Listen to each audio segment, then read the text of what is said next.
一間可能唔係喺 public 嘅渠道攞錢，唔係喺銀行嗰度借翻嚟嘅公司咧，其實佢個 funding cost 應該會高啲嘅。咁但係同時間咧，嗰個風險咧亦都會相對高啲嘅。你看待佢咧就類似睇一隻FI 嘅股票，即係金融機構一間類似私家銀行咁去睇佢，但係咧佢就係做一啲相對高回報、高風險嘅嘢大體上咁理解。咁你睇條數啦。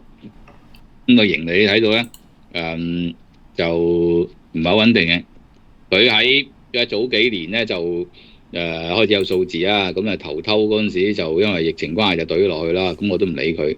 咁唔理佢之後咧就一路嗰個每股盈利你睇到係喺個市即係比較上得比較順嗰陣時咧，佢就好啲。咁但係咧。近排個市咧，其實都一路去緊嘅喎，冚冚聲去嘅喎，冚冚聲去嘅時候，佢又唔跟嘅。你就算話有 AI 概念啦，啲 AI 股升到好犀利都好啦，佢個盈利都跟唔到嘅。咁可見佢個盈利其實最主要都係真係睇翻佢本身傳統嗰啲信貸業務。咁點解近年會咁跌咧？我估計就同